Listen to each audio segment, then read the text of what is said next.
Hello, welcome back to Moments with Ogo. Fainting is otherwise known as passing out or blacking out. Fainting usually occurs when there's a change in either the circulatory or nervous system that causes a drop in the amount of blood, sugar, or oxygen that gets to the brain. An interrupted blood supply to the brain causes the person to lose consciousness and fall to the ground. Once they're in the floor, the brain's blood supply rises itself and the person will regain consciousness after a couple of minutes. Most of the time, fainting is not an indication of a serious underlying condition, although it can be, and so it should not be taken for granted, especially when there's no apparent reason for the loss of consciousness. Have you ever fainted or witnessed someone faint? What was done or what did you do in that situation? Let me know in the comment section down below. In today's video, we'll discuss everything you need to know about fainting spell and most especially what you should do when you witness someone faint. Keep watching.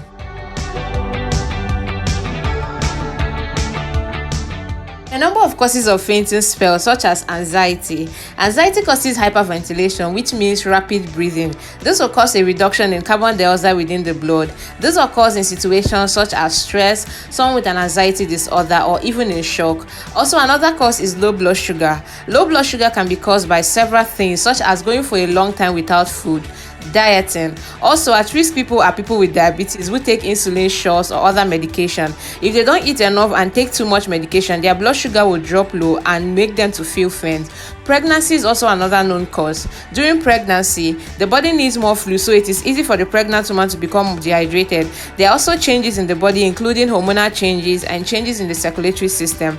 Also, as the uterus grows in size, it will partially block the large blood vessel and decrease the amount of blood that gets to the brain. Anemia is also another known cause. Having fewer red cells than normal will decrease the amount of oxygen in the blood supply getting to the brain, and that will result in fainting spell.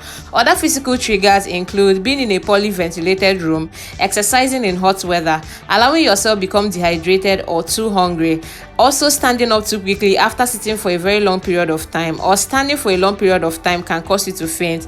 Straining during defecation and wearing tight ties can also result in this. Emotional stress is also a known trigger. Sudden fright, shock, or pain all affects the body's nervous system and it can cause a drop in the blood pressure, which will result in fainting. Medications also cause fainting spells. Medication can cause your blood pressure to drop and increase your chances of fainting. These include medication used to treat certain conditions such as high blood pressure, allergies, depression, and anxiety. Heat stroke or heat exhaustion also occurs in very hot weather where there is excessive loss of fluid in sweat, which will decrease the blood level getting to the brain, and this will all lead to fainting spell. To tell if someone is about to faint, watch out for these important symptoms. Sometimes people may faint without any obvious warning. However, there are signs to look out for to indicate that someone is experiencing this symptom and may soon faint. These include things like feeling nauseated, yawning frequently, feeling of restlessness. Some may complain of lightheadedness or dizziness. The skin may look pale, feels cool and sweaty. Some may complain of chest tightness. Some may become aware that the noises around them are fading away. This is also known as blacking out. If you feel someone is about to faint, catch them before they fall to the ground and help them slide down to the floor and lie flat. If they prefer to sit, they should sit down and put their heads between the knees. All those positions will improve blood flow easily to the brain since the heart is no longer pumping against any resistance. If the person is a pregnant woman, she should lie down her left lateral side. This will prevent obstructing the major blood vessels that are carrying blood back to the heart. Open the windows and try to fan them. Avoid crowding them. Put them in a recovery position to ensure that they don't aspirate any vomitings or have anything obstructing their airways. This will also prevent the tongue from falling backwards and obstructing the airway. Raise their leg about 30 cm above the ground. This will improve blood flow back to the heart. Loosen any tight clothing such as collars, belts, ties, or even underwears. If they recover, allow them to lie down for about 10 to 15 minutes, and when they are well rested, help them to get up slowly.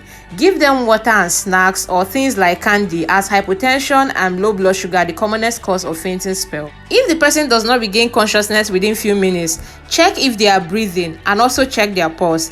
If this is absent, call for help immediately and commence CPR. You want to achieve 30 chest compressions followed by 2 rescue breaths in successions with the jaw in a chin-up position. Each chest compression should extend about 5 cm deep into the chest to be effective. If there's anyone around, take turns with them to do this chest compression for a maximum result.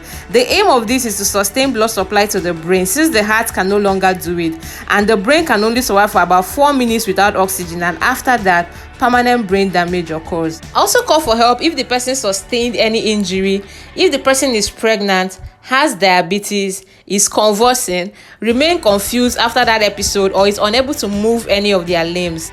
There are things never to try out when someone faints.